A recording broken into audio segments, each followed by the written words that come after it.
ঘটনাটা শুরু করে দিচ্ছি। মূলত এই ঘটনার সাথে দুটো পরিবার সংযুক্ত রয়েছে। এই যে ফুয়াদ ভাই শুধু ওনার ঠিকানাটা প্রকাশ করতে বলেছেন, এছাড়া অন্য জিনিসগুলো বলছি না। আর শফিক নামে একজনের নাম ব্যবহার করছি, নামটা ছদ্মনাম ব্যবহার করলেও ওনার মূল নামের খুব কাছাকাছি আমি ছদ্মনামটা ব্যবহার করছি। তো উনি বাংলাদেশের রিনাউন্ড একটি বিশ্ববিদ্যালয়ে ম্যাথমেটিক্সে ভর্তি হয়েছিলেন। সময়টা কিন্তু বেশি দিন আগের না, 1 বছর হবে বা তার কিছু সময় আগে হবে, একদম রিসেন্ট ঘটনাই বলতে হবে যদি আমি অন্যান্য ভৌতিক ঘটনার সময়ের সাথে তুলনা করতে চাই। উনি যখন বিশ্ববিদ্যালয়ে ম্যাথমেটিক্সে ভর্তি হন, প্রথম বছর পার করে দ্বিতীয় বর্ষে অর্থাৎ সেকেন্ড ইয়ার উনি উঠেছেন। তো একই বিশ্ববিদ্যালয়ে রসায়ন সাবজেক্টে অধ্যয়নরত আরেকটি মেয়েকে উনি পছন্দ করেন। তো ওনার যেই এলাকা, ওই এলাকাতে ওই মেয়েটারও বাড়ি ছিল, যার কারণে যখন জেনেছেন যে মেয়ের বাড়িটা ওখানে, আরো বেশি করে উনি এই বিষয়টাতে আগ্রহ প্রকাশ করেছেন। ওই মেয়েটার সাথে উনি কথা বলার চেষ্টা করতেন, তবে ওই মেয়েটা এই বিষয়গুলো খুব ভালোভাবে নেয় নাই। সে এটাকে বিরক্ত হিসাবেই নিয়েছে, কেননা মেয়েটা একটু অন্যরকম ছিল। অন্যরকম এই কারণে বলছি যে এখন দেখা যাচ্ছে যে আমাদের অনেকের কাছেই স্মার্টফোন আছে, হোয়াটসঅ্যাপ, মেসেঞ্জার, ফেসবুক আইডি, এগুলো তো আছেই, কিন্তু এই মেয়েটার সোশ্যাল মিডিয়াতে কোনো অ্যাকাউন্ট ছিল না। আর সে মোবাইল ফোনটাও ওইভাবে ব্যবহার করতো না। তবে ডিপার্টমেন্টের গুরুত্বপূর্ণ যদি কোনো জিনিস থাকতো, সেটা তার আম্মুর ইমোতে সেটা আসতো, তার বন্ধু বান্ধবরা সেখানেই পাঠাতেন। সে শুধু ইমো অ্যাকাউন্ট ব্যবহার করত, যেটা তার মায়েরই নাম্বার। সে ইচ্ছাকৃতভাবেই মোবাইল ফোন বা এই টাইপের ডিভাইস থেকে বা সোশ্যাল মিডিয়া থেকে দূরে থাকার চেষ্টা করতেন। লেখাপড়ার দিকেই তার আগ্রহটা বেশি ছিল। তো এই যে শফিক ভাই যে ওনাকে এভাবে বারবার বিরক্ত করছেন, এটা উনি ভালোভাবে নেয় নাই। প্রথম দিকে চিন্তা করেছেন যে হয়তোবা ইগনোর করলে ঠিক হয়ে যাবে, কিন্তু না, শফিক ভাই বারবার তাকে কথা বলার জন্য ইন্সপায়ার করেই যাচ্ছিলেন। মেয়েটা একটা পর্যায়ে বিরক্ত হয়ে তার পরিবারের সাথে কথা বলে। তার পরিবার এই শফিক ভাইয়ের পরিবারের সাথে কথা না বলে যে কাজটি করে বসে, সেটা হচ্ছে ওই মেয়েকে দিয়ে থানায় ইভটিজিং এর একটা মামলা করিয়ে বসে। শফিক ভাই উনি বাড়িতে এসেছেন যখন, ওইভাবে সময়টা তো জানতেন, কারণ ওই মেয়েটাও জানতো যে শফিক ভাই কখন বাড়িতে যাবে। এরপর ওইভাবে সময় করে হঠাৎ করে পুলিশ পাঠিয়ে দেওয়া হয়। পুলিশ এসে শফিক ভাইকে ধরে নিয়ে যায়। এখন শফিক ভাই যে ওই মেয়েটাকে এভাবে বিরক্ত করছেন বা তাকে উনি পছন্দ করে বারবার কথা বলার জন্য তাকে ডিস্টার্ব করছেন, এটা তো শফিক ভাইয়ের পরিবার জানতো না। তো ছেলেকে ধরে নিয়ে গেছে পুলিশে। এটা জানার পর দ্রুত শফিক ভাইয়ের মা বাবা, আত্মীয় স্বজন এবং ওই শহরের মেয়রকেও উনি নিয়ে গেছেন, পৌর মেয়রকে উনি নিয়ে গেছেন থানায়। তো থানায় নিয়ে যাওয়ার পর পুলিশ বলছে যে যেহেতু একটা কেস ফাইল হয়ে গেছে, ইভটিজিং এর মামলায় তাকে নিয়ে আসা হয়েছে, মামলার ধারা লেগে গেছে, এখন এটা তখনই সম্ভব যদি এই মেয়েটা মামলা তুলে নেয়। এখন শফিক ভাইয়ের যিনি বাবা, উনি বলছেন যে আমার ছেলে অসম্ভব, এটা করতেই পারে না। পরবর্তীতে ওই মেয়েটা বলছে যে হ্যাঁ সে এটা করেছে, আপনি আপনার ছেলেকে জিজ্ঞেস করেন। তার ছেলেকে জিজ্ঞেস করছে তুই কি ওকে বিরক্ত করিস কিনা। তখন ছেলে বলছে ওকে আমি পছন্দ করি, ওকে আমি এই কারণে বারবার কথা বলার চেষ্টা করছি। এইটা যখন শফিক ভাইয়ের বাবা শুনছেন, তার তো লজ্জায় মাথা হেট হয়ে গেছে। তিনি ওইখানেই তার ছেলেকে বেদম পিটাতে শুরু করছেন। পিটানি দেখে পুলিশরাও গিয়ে বলছেন যে আর মারেন না, ওটা এভাবে মারেন না থানার ভিতরে, বিষয়টা আসলে অন্যরকম ভাবে হয়ে যাবে, ছেলেকে শাসন করবেন। আমাদের তরফ থেকে আমরা এতটুকু কাজ করতে পারি, সেটা হচ্ছে যে ওকে আমরা কোর্টে চালান করব না, বিশেষ আইনে তাকে কিছুদিন সংশোধনের জন্য কিভাবে রাখা যায় সেই ব্যবস্থাটা আমরা করব। তো কিছুদিন সংশোধনের জন্য পুলিশরা তাদের হেফাজতে রাখেন এবং এর মধ্যে ওই মেয়েটাও দেখলো যে এই বিষয়গুলো নিয়ে বাড়াবাড়ি করলে তার ইউনিভার্সিটির বন্ধু বান্ধবরাও তাকে বিষয়টা আসলে ওইভাবে একসেপ্ট করবে না। তার এই বিষয়টা যে একই বিশ্ববিদ্যালয়ের একজন তাকে এইভাবে মামলা দিলি, সে তো তোর আহামরি কোনো ক্ষতি করে নাই, কথা বলতে গেছে বিরক্ত, একটা সময় ঠিক হয়ে যাইতো, হয়তো মামলা দিয়ে জেলে পাঠালে সেটা জীবনটা তো নষ্ট হয়ে যাবে, ক্যারিয়ার নষ্ট হয়ে যাবে। তো ওই চিন্তা করে মেয়েটাও আর এই বিষয়টা নিয়ে আগায় নাই, এই বিষয়টা এখানে সমাপ্তি হয়ে যায়। কয়েকদিন পর শফিক ভাই উনি বের হয়ে আসেন। বের হয়ে আসার পর আসলে উনি তো একদম ট্রমাটাইজ হয়ে গেছেন যে এরকম একটা ব্যাপার ঘটবে। উনি এটা চিন্তাও করতে পারেন যে ওই মেয়ে এইভাবে তাকে ইফটিজিং এর মামলা দিয়ে হ্যারাসমেন্ট করবে বা জেলে ঢুকাবে, এরকম তো আসলে উনি ভাবেন নাই। উনি চিন্তা করছেন একটা সময় হয়তো বা মেয়েটা তার প্রতি দুর্বল হয়ে পড়বে, এরকম চিন্তা করেছিলেন। তবে তার চিন্তার সম্পূর্ণ উল্টোটা হয়েছে। যখন উনি বের হয়ে আসেন, এরপর নাকি একবার ওই মেয়ের সাথে দেখা হয়েছিল তার চলার পথে। তখন উনি বলেছিলেন যে তোর জীবনটা আমি একদম শেষ করে দিব, যেমনটা তুই আমার সাথে করলি। আমি তো এমন তো কোনো ক্ষতি করি নাই, তুই আমার সম্মান, আমার পরিবারের সম্মান ধুলায় মিশাই দি, দেখিস আমি তোরে কি করি। তো এরকমটা কিন্তু বলেছিল তিনি, উনি এটা বলেছেন এবং সেটা শুনেওছে, ওনার সাথে ওই মেয়ের সাথে থাকার লোকজন শুনেছে। শফিক ভাই উনি যখন বাড়িতে ফেরত আসছেন, ফেরত আসার পর উনি তার মাকে বলেন যে আমার মানসিক অবস্থা ভালো না, আমি চট্টগ্রামে ঘুরতে যাব। তো চট্টগ্রামে ঘুরতে যাবি, ভালো কথা, কার সাথে যাবি? তো শফিক ভাইয়ের এক বন্ধু ছিল, তার বাড়িও চট্টগ্রাম, মানে ওই ইউনিভার্সিটির আর কি, তার সাথে ঘুরতে যাবে। তো শফিক ভাইয়ের মা শফিক ভাইকে 20,000 টাকা দিয়েছেন যেন ভালো করে সুন্দর করে ঘুরে আসতে পারে। আর শফিক ভাইয়ের পরিবারও কিন্তু ওই এলাকার বেশ ধনী একটি পরিবার। ওই এলাকায় যদি 5 জন ধনী ব্যক্তির কথা চিন্তা করা হয়, শফিক ভাইয়ের বাবার নাম আসবে সেখানে। আবার ওই মেয়ের পরিবারও বেশ সম্ভ্রান্ত পরিবার, তারা অতটা ধনী না হলেও বেশ সম্ভ্রান্ত পরিবারই বলতে হবে, কেউ কোনো দিক থেকে কম যায় না।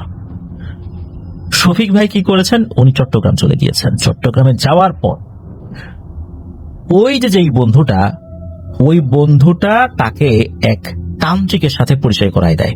ওই বন্ধুর সাথে আগেই তার সাথে কথা হয়ে গিয়েছিল যে চট্টগ্রামে গিয়ে উনি কি করবেন। তো ওই তান্ত্রিকের কাছে যখন শফিক ভাই গিয়েছেন, যাওয়ার পর ওই তান্ত্রিকের সাথে কথা হয়েছে। তান্ত্রিক বলেছে ঠিক আছে, ওই মেয়েকে তুমি কি ধরনের ক্ষতি করতে চাও? তখন নাকি শফিক ভাই বলেছিলেন ওকে আমি জানে মেরে ফেলতে চাই, ও জীবিত থাকবে, হেঁটে চলে বেড়াবে, এটা আমি দেখতে পারবো না। ও যেই কাজটা করছে এটা সহজভাবে সমাধান না করে ও ভয়ঙ্কর একটা পদ্ধতি অবলম্বন করছে, আমি কোনোভাবেই ওর বেঁচে থাকা দেখতে পারবো না। আমি মেরে ফেললে থানা পুলিশ হবে, ঝামেলা হবে, এই জন্য আমি এসব ঝামেলায় যাব না, আপনার কাছে আসছি, আপনি এটা সমাধান করেন। তখন ওই তান্ত্রিক বলেছে ঠিক আছে, ওই মেয়ের একটা ছবি দাও। ছবি ম্যানেজ করা কিন্তু কোনো ব্যাপার ছিল না, কারণ হচ্ছে ওই মেয়ে বিশ্ববিদ্যালয়ে যেহেতু পড়তো, বিশ্ববিদ্যালয়ের বিভিন্ন প্রোগ্রামগুলোতে তার ছবি ছিল। সে ফেসবুক ইউজ না করলেও তার ছবি কিন্তু তার যে ক্লাসমেট বা তার যে বন্ধু বান্ধব, তারপরে বিশ্ববিদ্যালয়ের বড় বড় যে প্রোগ্রামগুলোতে হয়েছে সেখানে সে কোথাও বসে আছে, এরকম ছবি কিন্তু পাওয়া খুব একটা কঠিন ব্যাপার ছিল না। তার ক্লাসমেটদের কাছ থেকেই হোয়াটসঅ্যাপে ছবিটা নিয়ে নিয়েছে। আর ছবি এটা তো যারা দিয়েছে তারা তো ওরকম চিন্তা ভাবনা করে দেয় নাই, ছবি তো এটা অ্যাভেলেবল একটা জিনিস, এটা তো এমনটা না যে ওই মেয়ের ছবি কোথাও ছিল না। ওই তান্ত্রিক ছবি চেয়েছে এবং বলেছে 10,000 টাকা দিতে হবে, আর এক দামে একটি কালো খাসি কিনে দিতে হবে। এটাই করা হয়। ওই যে 20,000 টাকা নিয়ে গিয়েছিল শফিক ভাই, ওখান থেকে 10,000 টাকা ওই তান্ত্রিককে দেয়। খাসি কিনতে গিয়ে টাকা শর্ট পড়লে তার বন্ধুর কাছ থেকে ধার নেয়। এরপর তান্ত্রিককে বলে আপনি কিভাবে কাজ করবেন এটা আমাকে একটু বলেন। তান্ত্রিক বলে যে কিভাবে কাজ করব সেটা তো আমি তোমাকে বলবো না, তুমি দেখবা কাজ হয়েছে কি হয় নাই, এরপরে এসে আমার সাথে কথা বলবা। যাও, আমি কি করব কিভাবে কাজ করব এটা কোনো ব্যাখ্যা আমি তোমাকে দেবো না। তো শফিক ভাই ওখান থেকে চলে আসেন। তবে মাঝখানে কয়েকদিন উনি ছিলেন, ওই বন্ধুর সাথে একটু ঘোরাফেরা করেছেন, ফোন দিয়ে বাসা থেকেও টাকা নিয়ে নিয়েছেন, ওই যে যেই ধারের টাকাটা তো শোধ দিতে হবে এই জন্য। তো উনি বাসায় বেশ কয়েকদিন, হয়তো বা 1 সপ্তাহ 10 দিন পরে বাসায় ফেরত আসছেন। বেশ প্রফুল্ল চিত্তে উনি ফেরত আসছেন। তো ফেরত আসার পর ওই মেয়ের এক বান্ধবী আছে, আমি বান্ধবীর নামটা বলছি না যেহেতু একই ডিপার্টমেন্টে এখনো সেই মেয়ে লেখাপড়া করছে, এই জন্য আমি বলছি না। যদিও বা আমাদেরকে যিনি ঘটনা পাঠিয়েছেন উনি সেই নামটাও আমাদেরকে বলেছেন। তো তার কাছে খবর নিয়েছে যে কি খোঁজ খবর, বলে যে না, ও তো ইউনিভার্সিটিতে বেশ কিছুদিন ধরে আসতেছে না, 5-6 দিন ধরে তো ওকে দেখি না। ও বাড়িতে আছে শুনছি। বাড়িতে যেহেতু আছে শুনছে, তখন ওই মেয়ের বাড়ির আশেপাশে থাকে এমন কোন লোকের কাছ থেকে খোঁজ খবর নেওয়ার চেষ্টা করছে যে ওই মেয়েটা এখন কি করে। তখন একজন লোকের মাধ্যমে, বিশেষ করে মহিলা একজন, ওই মেয়ের সম্পর্কে আত্মীয় হওয়ার নারী, তার কাছ থেকে কিছু তথ্য জানেন। এতটুকু জানেন যে ওই মেয়েটা নাকি অসুস্থ, এই জন্য সে বিশ্ববিদ্যালয়ে যেতে পারছে না। এটা শোনার পর মোটামুটি উনি একটু আশ্বস্ত হন যে কাজ মনে হয় হচ্ছে। উনি বেশ প্রফুল্ল চিত্তেই আছেন যে কাজ হচ্ছে, মেয়েটা অসুস্থ যেহেতু, সুতরাং তান্ত্রিক তার কাজটা ঠিকঠাক মতোই করছে। এর কয়েকদিন পর উনি আবারও খোঁজ নেন যে ঘটনাটা কি, কতদূর কাজ গেল। এরপর উনি যখন তথ্য নিয়েছেন কোনো মাধ্যম দিয়ে, এরপর ভয়ঙ্কর কিছু কথা উনি শুনতে পান। উনি জানতে পারেন যে বেশ কয়েকদিন ধরে ওই মেয়ের সাথে বেশ ভয়ঙ্কর কোনো ঘটনা ঘটছে। এক রাত্রে তাকে ঘরে পাওয়া যাচ্ছিল না, বৃষ্টি হচ্ছিল। তাকে খুঁজতে খুঁজতে পাওয়া গেল একটা কবরস্থানে, দুইটা জোড়া কবরের মাঝখানে সে শুয়েছিল। পুরো বৃষ্টির পানি তার শরীরের উপর পড়ছে। ওই অবস্থায় তাকে ধরে বাসায় নিয়ে আসা হয়। তার আচার আচরণে অনেক পরিবর্তন হয়েছে। কার সাথে যেন কথা বলে। তার ঘরের ভেতরে দুইজন মানুষের কথার আওয়াজ শোনা যায়, কিন্তু তার ঘরে যাওয়ার পর কাউকে দেখা যায় না, সে ঘুমাচ্ছে। এরকম করে ঘটনা তার সাথে ঘটছে। তবে এতটুকু যদি ঘটতো তাহলে তো স্বাভাবিকই বলতে হবে, কারণ কারোর উপর ব্ল্যাক ম্যাজিক করলে এরকম ঘটনা তো ঘটেই। কিন্তু না, আরো ভয়ঙ্কর কিছু হয়েছিল। খুবই বাজেভাবে তার শরীরকে সে কেটে ফেলত। বিভিন্ন ধারালো জিনিস দিয়ে নাকি তার শরীরের উপর সে ক্রমাগত আঘাত করতে থাকতো। হঠাৎ করে এরকম করতো, উপস্থিত সবাই তো চমকে যেত, আরে কি হচ্ছে। জোর করে তাকে থামানোর চেষ্টা করতো, মনে হতো যে কোনো সময় ওই ধারালো জিনিসটা তার গলায় সে নিজেই চালিয়ে দেবে। আবার রাতের বেলা নাকি ঘুম থেকে চিৎকার করে উঠতো, বলতো আমাকে বাঁচাও, আমাকে বাঁচাও, আমাকে মেরে ফেলবে, এই বলে সে কাঁদতে থাকতো। কাছে গেলে অবশ্য লোকজন কিছুই দেখতো না। আবার লোকজন কখনো কখনো তার ঘরের মধ্যে ফিসফিস করে শব্দ শুনতো, মনে হচ্ছে কয়েকজন কথা বলছে ফিসফিস করে। এরকম কিন্তু চলছে। বাড়িতে ফ্রিজে থাকা কাঁচা মাছ মাংস সে খেয়ে ফেলতো সবার সামনেই। এদিকে হয়েছে কি, ওই মেয়ের বাবা সে কিন্তু প্যারানরমাল কোনো বিষয় বিশ্বাস করতো না। সে চিন্তা করেছে যে তার মেয়ের মাথায় সমস্যা হয়েছে, ডাক্তার দেখাতে হবে। আর এমন পরিমাণে পাগলামি করছে, এখন পুরো দস্তুর একটা পাগলাগারদে ভর্তি করতে হবে, তাছাড়া এটা স্বাভাবিক হবে না। তো তাকে মানসিক হসপিটালে ভর্তি করানো হবে, এরকমই চিন্তা ভাবনা পরিবার থেকে করেছে। ওই পরিবারে একজন মহিলা আসছে, মেয়েটাকে দেখতেই আসছে যখন শুনেছে মেয়েটা অসুস্থ। তো ওই মহিলার সাথে আবার একটা বাচ্চা আছে, বাচ্চার বয়সটা 3-4 বছর হবে। তো যখন ওই মেয়েটাকে দেখতে গিয়েছে, দেখেছে সে তখন একটু স্বাভাবিক আছে আর কি। তখন পরিবারের অন্য সদস্যের সাথে ওই ভদ্র মহিলা কথা বলছেন। এদিকে ওনার সাথে থাকা ওই বাচ্চাটা কি হয়েছে, সে হাঁটতে হাঁটতে ওই মেয়েটার ঘরের দিকে চলে গেছে। এরপর প্রচন্ড জোরে একটা চিৎকার করেছে ওই বাচ্চা মেয়েটা। তার চিৎকারে অন্যান্যরা যখন ঢুকেছে ওই ঘরটাতে, গিয়ে দেখে ভয়ঙ্কর একটা অবস্থা। এই মেয়েটা এই বাচ্চা মেয়েটাকে এমন ভাবে চেপে ধরেছে, মনে হচ্ছে এখনই ওকে চ্যাপ্টা করে ফেলবে, এখনই ওর হাড় গোড় গুঁড়ো করে একটা ফুটবলের মতো গোল করে ফেলবে। মেয়েটা প্রচন্ড জোরে চিৎকার করছে, অনেক কষ্টে তাকে ছোটানো হয়। এই রকম আচরণ যখন হলো, তখন তো ওই মহিলা বলছে যে সর্বনাশ, এই মেয়ের তো আসলে অবস্থা ভালো না, আপনারা দ্রুত একটা ব্যবস্থা নেন, কবিরাজ দেখান। কিন্তু মেয়ের বাবা এটা দেখাবে না। ওই রাত্রে ঘটে আর একটা ঘটনা, যা ওই মেয়েটার বাবার চিন্তায়ও ছিল না। মেয়েটার বাবা গভীর রাত্রে উঠে চিন্তা করছে মেয়েটার কি অবস্থা, একটু দেখে আসি। তো উনি উঠে যখন ওই মেয়েটার ঘরে যাবেন, দরজাটা আলতো করে খোলা ছিল, দরজাটা ভেতর থেকে লক ছিল না। তো তখন উনি দেখেন কি যে একটা কালো ছায়ার মতো অবয়ব মেয়েটার বুকের উপরে বসে আছে, আর মেয়েটার পায়ের দিকে দুইটা অবয়ব দাঁড়িয়ে আছে। মনে হচ্ছে ওই অবয়বটা কিছু একটা করছে, বুকের উপর বসে বসে মনে হচ্ছে কিছু একটা খাচ্ছে, এরকম কিছু একটা হবে আর কি। তো উনি যখনই ওই দিকটাতে গিয়েছেন এবং বলছেন এই কে রে, কে এখানে, সাথে সাথে মনে হলো সবকিছু মিলিয়ে গেল।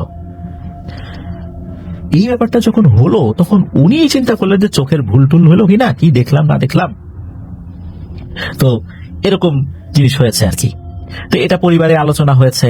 তো এসব বিষয়গুলো যখন শফিক ভাই শুনেছেন, উনি নাকি খুব হাসাহাসি করেছে, দেখ ভালো হয়েছে, আমার সাথে যা করছে ওই মেয়েটা উচিত কাজ হয়েছে, ঠিক কাজ হয়েছে, এরকম বলতেছে। এর কয়েকদিন পর জানা গেল মেয়েটা মারা গেছে, আর তার মৃত্যুটা খুবই ভয়ঙ্কর ভাবে হয়েছিল। তার লাশ যখন উদ্ধার করা হয় তখন দেখা যায় তার শরীরের অর্ধেক অংশ, মানে কোমর থেকে পা পর্যন্ত, এটা নাকি ঝুলছে। তার যে ওড়না ছিল, ওড়না তার পায়ের যেই গোড়ালি, এই গোড়ালির সাথে বাঁধা, ওড়নাটা আবার ফ্যানের সাথে বাঁধা, পা থেকে কোমর অবধি উল্টো হয়ে ঝুলে আছে। এত রক্ত পড়েছে যে পুরো ঘর রক্তে ভেসে গেছে, আর শরীরের অন্য অংশ কেটে পড়ে আছে আরেক জায়গায়। এইরকম ভাবে সে মারা যায়। কে মারল? কিন্তু দেখা গেল যে এটা সে নিজেই নিজেকে নাকি হত্যা করেছে, কারণ সে নিজেই নাকি নিজেকে দু টুকরো করে ফেলেছে ধারালো একটা জিনিস দিয়ে। কিন্তু এটা কিভাবে সম্ভব? ওখানে থাকা যে ধারালো অস্ত্র, সেটাও পরীক্ষা করে দেখা গেল এই মেয়েটা নিজেই তার শরীরে নাকি চালিয়েছে। তাহলে মেয়েটার শরীরের অর্ধেক অংশ উপরে ঝুললো কিভাবে? পরিবারে যদি এই ধরনের একটা মৃত্যু হয়, এরকম নৃশংস মৃত্যু হয়, তাহলে কোনো পরিবারের কি স্বাভাবিক থাকা সম্ভব? কোনো মা বাবার কি স্বাভাবিক থাকা সম্ভব? সম্ভব নয়। এভাবে মেয়েটির করুণ পরিণতি হলো। শফিক ভাই যখন এটা শুনেছেন, তার কোনো ভাবান্তর নাই, সে খুব খুশি হয়েছেন, চিন্তা করেছেন তান্ত্রিক কিন্তু ঠিক কাজটাই করেছে। কিন্তু মানুষের কাজের কিন্তু একটা প্রতিফল আছে, তাই না?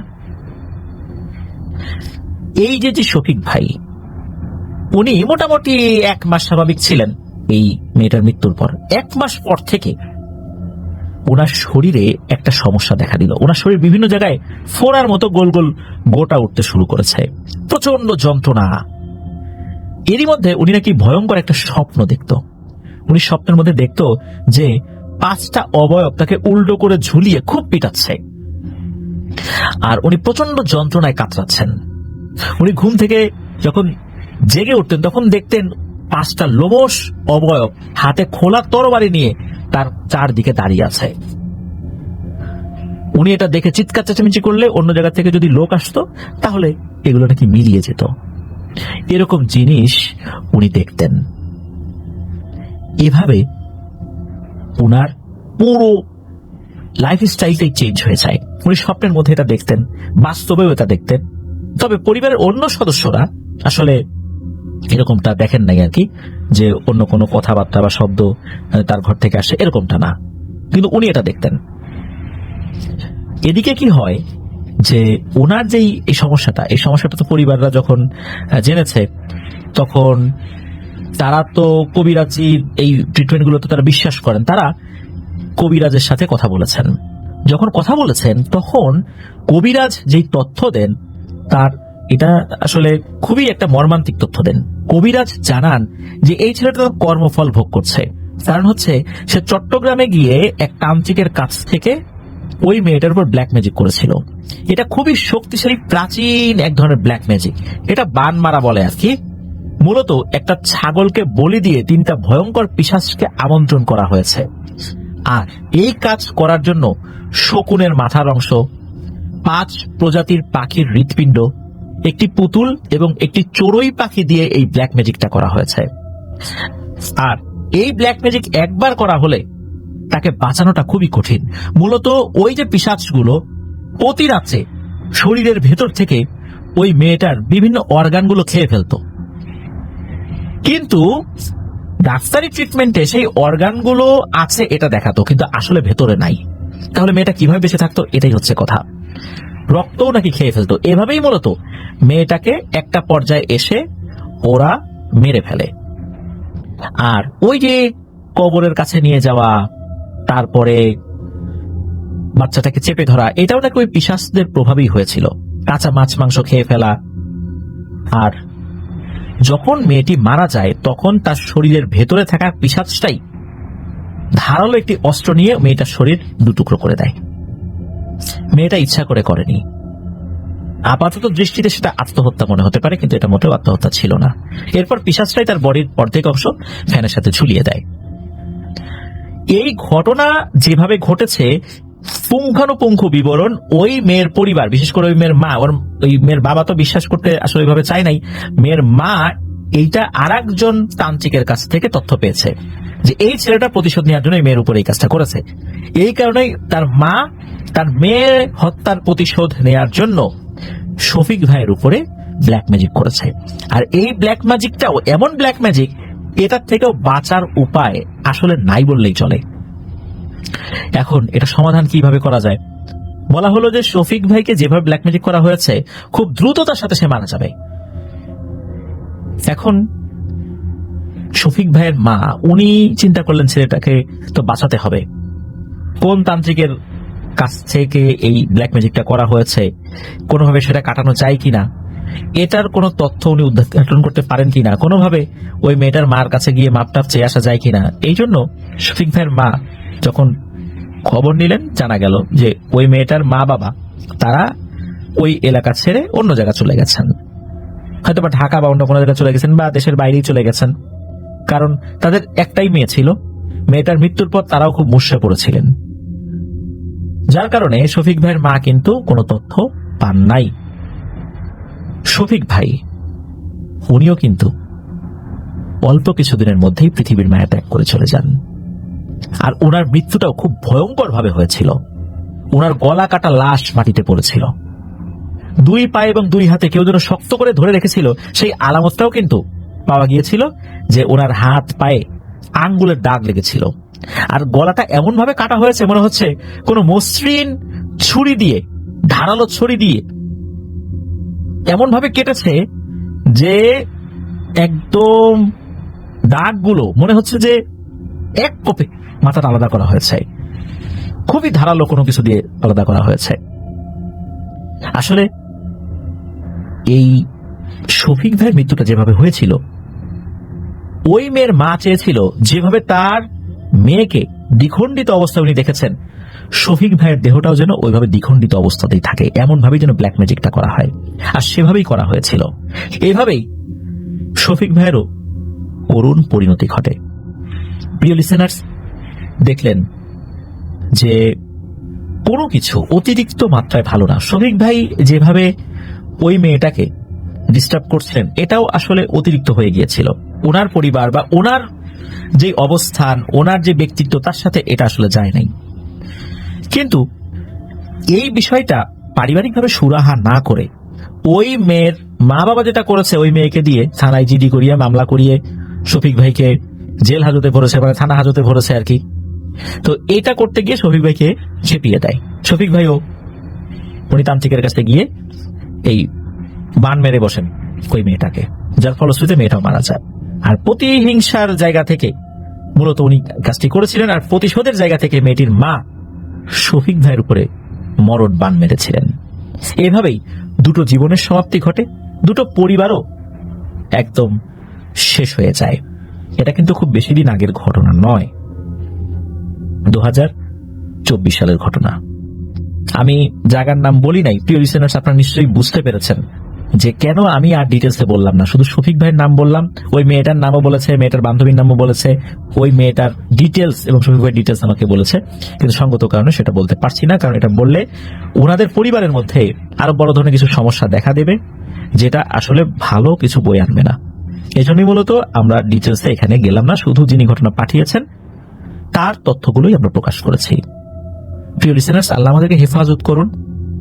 অনেক বিষয় সমাধান আলোচনার মাধ্যমে করা যায়, সেগুলো না করে যদি মানুষকে আমরা শত্রু বানিয়ে ফেলি, তাহলে কিন্তু সেই মানুষগুলো প্রতিহিংসার বশবর্তী হয়ে বা প্রতিশোধের নেশায় আমাদেরও ক্ষতি করে ফেলতে পারে। আর এই ধরনের ক্ষতি যদি কেউ করে, তার ইহকাল পরকাল দুই কালই বরবাদ হয়ে যাবে। আর আর কেউ যদি করে নিশ্চয় তাকেও অন্য কেউ করার চেষ্টা করবে, যে করার চেষ্টা করবে তারও ইহকাল পরকাল বরবাদ হয়ে যাবে। আল্লাহ তাআলা আমাদেরকে ধৈর্য ধারণ করে তৌফিক দান করুন, আর এই ধরনের বিপদ আপদ থেকেও আল্লাহ হেফাজত করুন। আমি আসলে কাকে কি বলবো, বিশেষ করে ওই মেয়েটা, তার জন্য খারাপ লাগছে। কারণ তার যে খুব বেশি বয়স হয়েছিল তা তো না, বিশ্ববিদ্যালয়ের সেকেন্ড ইয়ারে পরে, ইন্টারমিডিয়েট পাস করার পরে ভর্তি হয়েছে, সেটা তার পরিবার দ্বারা কনভিন্সড। তার যে মেয়ে সোশ্যাল মিডিয়াতে অ্যাক্টিভ না, ফোন ওইভাবে ব্যবহার করে না, সেটা তার পরিবারের কথাই শোনে, তাই পরিবারের কথাই কিন্তু সেই কাজটি করেছিল। তার পরিণতি কি বরণ করতে হলো তাকে। এই ধরনের সমস্যাগুলোতে তো আইন আদালতের মাধ্যমে সুরাহা করা সম্ভব নয়। কেউ যদি ব্ল্যাক ম্যাজিক করে মামলা করা তো যায় না, এর কোনো প্রমাণ থাকে না। ওই মেয়ের পরিবার কিন্তু মামলা করতে চেয়েছিল, কিন্তু এগুলোর তো প্রমাণ নাই। এই কারণেই পরবর্তীতে প্রতিশোধের নেশায়, মেয়ে হত্যার প্রতিশোধ নেওয়ার জন্যই ওনারা এই পথ বেছে নিয়েছিলেন। আমরা চাই না এরকম কারোর সাথে হোক। এখন যার ঘটনা আপনাদের সাথে শেয়ার করব, উনি এর আগেও আমাদেরকে ঘটনা পাঠিয়েছেন। উনি একজন রেমিটেন্স যোদ্ধা ভাই। ওনার নাম মোহাম্মদ আশিক মন্ডল। ওনার বাড়ি আমার যে জেলা রাজবাড়িতে, আর ওনার মূল যেই গ্রামটা সেটা হচ্ছে রাজবাড়ী জেলার গোয়ালন্দ উপজেলার ছোট ভাকলা ইউনিয়নের চর বরাট নামক গ্রামে।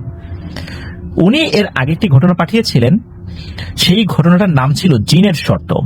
ঘটনাটি উনি ওনার যে ফ্রেন্ড সার্কেল যারা আছেন তাদেরকে শুনিয়েছেন, এছাড়াও অনেককেই শুনিয়েছেন। তো শোনার পর ওনার বন্ধুদের মধ্যে একজন বন্ধু, যার নাম হচ্ছে রাব্বি, সে তার নিজের ভাইয়ের সাথে ঘটে যাওয়া একটি ঘটনা বলেছে। আর এই ঘটনাটি যেন আপনাদের হরওয়ার্ল্ডে শেয়ার করা হয়, এই জন্যই মূলত উনি ঘটনাটি এই আশিক মন্ডল ভাইকে দিয়েছিলেন। চলুন ঘটনায় চলে যাই। তো এই যে রাব্বি, ওদের বাসা কিন্তু এই চর বরাটেই, আশিক মন্ডল ভাইদের থেকে একটু দূরে। আর ঘটনাটি এখন থেকে 7 থেকে 8 বছর আগে ঘটেছিল, 2017 সাল 16 সাল এরকম আর কি। তো ওই রাব্বির ভাইয়ের নাম হচ্ছে রেজাউল। তো এই রেজাউল ভাই ছিলেন বড়, আর ওনার আব্বা মানে রেজাউল ভাইয়ের আব্বা, রেজাউল ভাইয়েরা ছোট থাকতেই মারা যান। রেজাউল ভাইয়েরা ছিলেন 2 ভাই। ওনারা মামাদের বাড়িতে থাকতেন, মামাদের বাড়িতেই ওনারা বড় হয়েছেন। তো একদিন তার ফুপা এই রেজাউল ভাইদের বাড়িতে আসেন এবং দাওয়াত দিয়ে যান রেজাউল ভাইদের। তো বলে রাখা ভালো, এই রেজাউল ভাইয়ের ফুপার বাড়ি ছিল দৌলতদিয়া যে ঘাটটা রয়েছে, 3 নম্বর ফেরিঘাট যেটা, ওইখানে ঠিক 3 নম্বর ফেরিঘাটের পেছনের যে এলাকা, ওইখানে হচ্ছে তার ফুপু বাড়ি। তো ফুপা তো এসে দাওয়াত দিয়ে গিয়েছেন। তো রেজাউল ভাই উনি সকাল সকাল পাচুরিয়া থেকে ট্রেনে চলে যান দৌলতদিয়া ঘাটে। ওইখান থেকে হেঁটে, মানে ট্রেনটা যখন গিয়েছে দৌলতদিয়া ঘাটে, ওখান থেকে ট্রেন থেকে নেমে এখান থেকে হেঁটে চলে গিয়েছেন তার ফুপু বাড়িতে। তো ফুপু বাড়িতে গিয়ে দেখেন তার ফুপু পিঠা বানাচ্ছে। উনিও খুব মজা করে পিঠা খেয়েছে। রেজাউল ভাইয়ের কাছে অবশ্য টাকা ছিল না ওই সময়। উনি যে গাড়ি ভাড়া দিয়ে বাড়িতে আসবেন, আবার ট্রেনটাও মিস করেছেন, পরবর্তীতে ট্রেনটা আসে আর কি, তো ওইটা মিস করেছেন। এই কারণে উনি চিন্তা করলেন যে আমি হেঁটে হেঁটেই বাড়ি চলে যাই। হ্যাঁ, সময় লাগবে কিন্তু যাওয়া যাবে। উনি দ্রুত চলে আসার জন্য ভেতর দিক দিয়ে যে রাস্তাগুলো রয়েছে ওই রাস্তা ধরেন। তো একটা জায়গা রয়েছে কাওয়াদানি নামক একটা জায়গা, তো ওই কাওয়াদানি হয়ে আসলে অনেক তাড়াতাড়ি চলে আসা যাবে। তো হেঁটে আসছে, তখন দুপুরবেলা। উনি হেঁটে হেঁটে বাড়িতে আসতে থাকেন। তো কাওয়াদানির গ্রাম শেষ করে একটা বাগান, তারপর ছোট নদী। এই ছোট নদীটা পার হয়ে 5 মিনিট হাঁটলেই বাড়িতে চলে আসা যায়। তো ওই জায়গাটা ছিল চর এলাকা, বসত বাড়ি তেমন একটা ছিল না। তো কাওয়াদানি শেষ করে বিশাল মাঠ, মাঠের মাঝে কয়েকটা খই গাছ ছিল। এই খই গাছ হলো জিলাপির যে প্যাচ, ওরকম জিলাপির প্যাচের মতো একটা ফল আছে, দেখতে খইয়ের মতো হয়, খুব ভালো একটা ফল। তো রেজাউল ভাই একাই হেঁটে আসছিলেন। তো দূর থেকে দেখেন একজন বৃদ্ধ লোক পাঞ্জাবি পরা খই গাছের নিচে দাঁড়িয়ে তাকে ডাকছে। এখন দিনের বেলা গিয়েছেন, তো রেজাউল ভাই তার কাছে গিয়েছেন। যাওয়ার পর রেজাউল ভাইকে ওই লোকটা বলছেন যে কি মনা কোহানে যাও, লোকাল ভাষায় আর কি, কি মনা কোহানে যাও। তো রেজাউল ভাই বলেছে আমি তো বাড়িতে যাব। তখন বলছে তোমার বাড়ি কনে? তখন উনি বলেন যে বাড়ি পাচুরিয়াতে, চর বরাটে। ওই লোক বলে আরে আমি তো ওইদিকে যাব, চলো একসাথে দেখি। একসাথে হাঁটা শুরু করলো। ওই যে বৃদ্ধ লোকটা, সে কিন্তু রেজাউল ভাইয়ের কাছ থেকে কিছুটা দূরত্বে থেকেই সামনে হাঁটতে থাকেন, আর রেজাউল ভাই কিছুটা পেছনে পেছনে। তো হাঁটতে হাঁটতে একটা বাগান আছে, বাগানের কাছে আসতেই রেজাউল ভাই কয়েক সেকেন্ডের জন্য অন্যদিকে তাকিয়েছেন কি মনে করে। এরপর সামনে তাকিয়ে দেখেন যে ওই বৃদ্ধটা নাই। চারপাশে খুঁজেও তাকে পাওয়া গেল না। চিন্তা করে মুরব্বী মানুষ কোথায় গেল, সামনেই তো ছিল। চিন্তা করে হয়তো বাগানের মধ্যে ঢুকে গেছে, ভিতরে গেলে তাকে দেখা যাবে। আর ওই বাগানের গাছগুলো কিন্তু ছোট ছোট ছিল, বড় না, আবার ঘন জঙ্গল এরকম না। তো রেজল ভাই উনি যখন বাগানের মধ্যে গিয়েছেন, সেখানে গিয়েও কাউকে দেখতে পান না। তখন রেজল ভাই একটু ভয় পান, কি ব্যাপার, লোকটা কোথায় গেল দিনের বেলাতে। উনি ওখান থেকে এক দৌড়ে বাড়িতে চলে আসেন। বাড়িতে এসে নাকি জ্ঞান হারিয়ে ফেলেন। বাড়ির সবাই তাকে ডাক্তারের কাছে নিয়ে যায়, জ্ঞানও ফেরত আসে। একটু সুস্থ হলে রেজল ভাই কি দেখেছেন খুলে বলেন। এখন ভয় পেলে গ্রামের মানুষরা করে আর কি, ওই লোহা আগুনে পুড়িয়ে লাল করে পানির মধ্যে ডুবিয়ে সেই পানি খাওয়ানো। তো এভাবে চলে যায়। আর লোকজন বলে, আরে দিন দুপুর বেলা তুই কি থেকে কি দেখছিস, ওটা মানুষই হবে, ওটা ভূত টুত হবে না, তুই তো রাতের বেলা আসিস নেই, হয়তো অন্য কোনো দিক চলে গেছে, এই আর কি। তো রেজল ভাই কিন্তু উনি ছোট মানুষ ছিলেন না, ওনার বয়স মোটামুটি 25-26 হয়ে গেছে। তো রেজল ভাইকে বিয়ে দেওয়ার জন্য রেজল ভাইয়ের মামারা মেয়ে দেখছিলেন। মেয়ে দেখাও শেষ, বিয়েও হয়ে যায়। তো বিয়ের দিন সন্ধ্যার সময় রেজল ভাই ওয়াশরুমে গিয়েছেন। ওয়াশরুম থেকে বের হয়ে দেখেন ওই যে যেই বৃদ্ধ লোকটা যাকে কিছুদিন আগে দেখেছিলেন, ওই লোকটা তার সামনে দাঁড়িয়ে আছে। তবে এই লোকটার এখনকার উচ্চতা আর আগের উচ্চতা এক না। ওই লোকটার এখনকার উচ্চতা প্রায় 7-8 ফুট লম্বা, আগের উচ্চতা থাকে। তাহলে কত লম্বা হতে পারে? রেজল ভাইকে দেখে হেসে ওই লোকটা বলে, কিরে বিয়ে করলি, মিষ্টি খাওয়ালি না? এই কথা বলেই নাকি এমন ভাবে হাসছে, এই হাসির শব্দ সাধারণ কোনো অট্টহাসির শব্দ না, মনে হচ্ছে আকাশ থেকে বাজ পড়ছে, এমন শব্দ। রেজল ভাই এক চিৎকার দিয়ে বেহুশ হয়ে যান। মানে সবাই দৌড়ে এসে দেখে এই অবস্থা, তাকে জ্ঞান ফেরানোর চেষ্টা করে, জ্ঞান ফেরত আসছে না, ডাক্তারের কাছে নিয়ে যায়। তো ডাক্তার ট্রিটমেন্ট করেন। তবে পরের দিন রেজল ভাইয়ের জ্ঞান ফিরেছিল। জ্ঞান ফেরত আসার পর উনি এলোমেলো কথা বলছেন এবং নতুন বউকে উনি একদম সহ্যই করতে পারছেন না। এমন অবস্থা দেখে রেজল ভাইকে কবিরাজ কাছে নিয়ে যাওয়া হয়। তখন কবিরাজ বলেন যে ওকে তো একটা বৃদ্ধ জিন ধরেছে, জিনটা অনেক শক্তিশালী, আর এটাকে ছাড়ানো খুব কঠিন।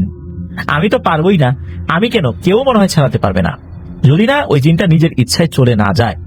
তবে কেন এই জিনটা তার পিছু নিয়েছে এটা বলা যাচ্ছে না।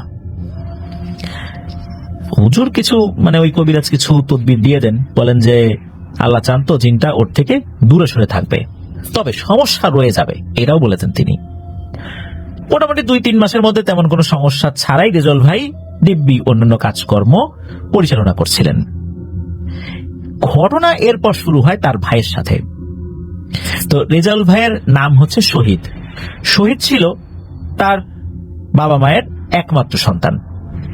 তো এখানে ভাই বলছি কিন্তু আপন ভাই না, মামাতো ভাই, ফুফাতো ভাই, এরকম ভাই আর কি। তো এই শহীদ ছিল তার মা বাবার একমাত্র সন্তান। শহীদ নিয়মিত সালাত আদায় করতেন, এক কথায় অসাধারণ একটা ছেলে ছিল, সবাই ওর প্রশংসা করত। তো পাশের গ্রামে এক হিন্দু বাড়িতে দাওয়াত খাওয়ার জন্য শহীদ গিয়েছিল। তো দাওয়াত খেয়ে আসার সময় ওই বাড়ি থেকে যখন বের হয়েছেন আর কি, আসার পথে একটা মিষ্টির দোকান পড়ে। তো তার মায়ের জন্য কিছু মিষ্টি কিনে নিয়ে এসেছে। তো প্রতিমধ্যে কিন্তু একটা বিশাল বাঁশঝাড় এবং ছোট্ট একটা পুকুর পড়ে। তো অনেক আগে থেকে শুনে আসছে ওই বাঁশঝাড়ে ভয়ানক কিছু আছে, কিন্তু কেউ কখনো ওইভাবে ভয় পায় না, হালকা পাতলা ভয়টা কেউ পেয়েছে। তো শহীদ মিষ্টি নিয়ে যখন ওই বাঁশঝাড়ের নিচ দিয়ে যাচ্ছিল, তখনই একরকম গরম বাতাস তার শরীরে লাগে। শরীরটা একটু খারাপ লাগে। তারপর শহীদ বাড়িতে চলে আসে। শহীদ বাড়িতে গিয়ে ঘুমিয়ে পড়ে। ঘুম থেকে উঠে তার মায়ের জন্য আনা মিষ্টি সে মাকে না দিয়ে নিজেই সব খেয়ে ফেলে, আবার ঘুমিয়ে পড়ে। পরবর্তীতে ঘুম থেকে উঠে শহীদ তার মাকে বলে, ও মা, তোমার জন্য মিষ্টি আনছি, ওগুলো খাও নাই? শহীদের মা অবাক হয়ে বলে, আরে তুই মিষ্টি আনছিস, তুই তো ঘুম থেকে উঠে নিজেই খেয়ে ফেললি, আবার ঘুমাই গেলি। শহীদ অবাক হয়ে বলে, কি বলো, আমি তো কোনো মিষ্টি খাইনি, আমি তো মিষ্টি আনছি তোমার জন্য। শহীদের মা বলে, আরে তুই তো খাইছিস, আমার সামনেই খাইলি, আমি তো দেখলাম, আর তুই খাইছিস, আমার খাওয়া হয়ে গেছে, এটা নিয়ে তোর চিন্তা করার দরকার নেই। শহীদ তো অবাক হয়ে যায়, সে মিষ্টি খেলো কখন, তার তো আর মনে পড়ে না। ওই দিন রাত থেকে শুরু হয়ে যায় কিছু অস্বাভাবিক ব্যাপার শহীদের সাথে ঘটা। শহীদ বেশ এলোমেলো কথাবার্তা বলতে থাকেন, এই হাসে, এই কাঁদে, মেয়েদের মতো করে অঙ্গভঙ্গি করে, মেয়েদের মতো করে কথা বলতে থাকে, ঘরে থাকতে চায় না। কোনোভাবে রাতটা পার করা হয় আর কি। এরপর শহীদকে নিয়ে যাওয়া হয় একটা মাদ্রাসার হুজুরের কাছে। তো হুজুর ঝাড়ফুঁক করে দেন, মোটামুটি কয়েকদিন ভালো থাকে, আবার একই সমস্যা শুরু হয়। শহীদ একবার পানিতে নামলে শুধু গোসল করে, ডুব দেয়, পানি থেকে উঠতেছে না, ঘন্টার পর ঘন্টা চলে, সে পানি থেকে কোনোভাবে উঠবে না, মানুষ দিয়ে ধরিয়ে তাকে উঠাতে হতো। তো একদিন রাত্রে সে ওই যে এই হাসি এই কান্না এরকম শুরু করেছে। আর ওই দিন শহীদের মামা ঢাকা থেকে বাড়িতে এসেছিল। এরকম চিল্লাপাল্লা শুনে তার তো ঘুম ভেঙে যায়, গিয়ে দেখে শহীদ এমন করছে। মামা তো ভীষণ রেগে যায়, শহীদের কাছে গিয়ে বলে, এই কি পাগলামি শুরু করেছিস, তোদের তাহলে কি ঘুমাইতেও পারবো না, ভণ্ডামির জায়গা পাসটা না, কয়েকদিন আগে রেজাউল শুরু করলো, এখন আবার তুই শুরু করছিস, এই তোদের কি সমস্যা রে, আমি যেন এসব না করা দেখি। আর শহীদ চুপচাপ হয়ে ঘরে গিয়ে শুয়ে পড়ে, সবকিছু নীরব। শহীদের মামা যেই না ঘরে গিয়ে শুয়ে একটু ঘুম ঘুম ভাব আসছে তার, তখনই অদৃশ্য ভাবে কয়েকবার বিছানার উপরে কে যেন তাকে শূন্য তুলে আবার আছাড় মারে। অদৃশ্য মেয়েলি কণ্ঠে কেউ বলে, প্রথমবার তো সতর্ক করে দিয়ে গেলাম, আমার সাথে বেয়াদবি করবি না, যদি আবার করিস বুঝছিস তো কি করব। শহীদের মামা তো ভয়ে একদম অবস্থা খারাপ তার, সে তো চিন্তাই করতে পারেনি এরকম কিছু হবে। তখন পরিবারের সবাই চিন্তা করে যে শহীদের সাথে নিশ্চয়ই কিছু একটা আছে। তখন আবার শহীদের কাছে গিয়ে ওকে ধরাধরি করে আবার একটা ফকিরের কাছে নিয়ে যাওয়া হয়। ফকির কিছু তদবির করেন, বলেন যে শহীদকে বিয়ে দিয়ে দাও, ওর সাথে একটি পরী আছে, ওকে যদি বিয়ে দিয়ে হয় তাহলে পরীটা শহীদের কাছে সে বিরক্ত করতে পারবে না। খুব দ্রুততার সাথে শহীদকে বিয়ে দেওয়া হয়। আস্তে আস্তে শহীদের সমস্যাটাও কমতে থাকে। কিন্তু ওই যে রেজাউল, এর সমস্যা আবার বাড়তে থাকে। রেজাউল ভাই উনি যখন ওনার স্ত্রীর সাথে এক ঘরে ঘুমায় থাকতেন, মাঝে মাঝে দেখতেন যে ওনার স্ত্রীর পাশ থেকে কালো লম্বা একটা অবয়ব উঠে কোন দিকে যেন চলে যাচ্ছে।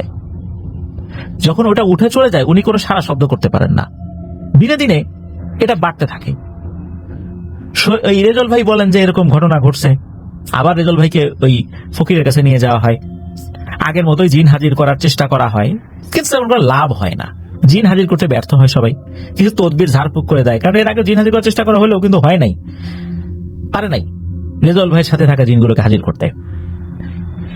এরপর অনেক ডাক্তার দেখানো হয়েছে, প্রতি রাত্রেই নাকি ওই অবয়বটা এই রেজাউল ভাই দেখতে পেত, যে তার স্ত্রীর পাশ থেকে লম্বা কালো একটা অবয়ব উঠে চলে যাচ্ছে। একটা সময় নাকি রেজাউল ভাই তার স্ত্রীকে ভীষণ ভয় পেতে থাকে, বউকে একদমই সহ্য করতে পারতেন না, কাছে আসলেই ভয় পেতেন। একটা পর্যায়ে রেজাউল ভাইয়ের স্ত্রী রেজাউল ভাইকে ছেড়ে চলেই যায়, রেজাউল ভাই একা থাকেন।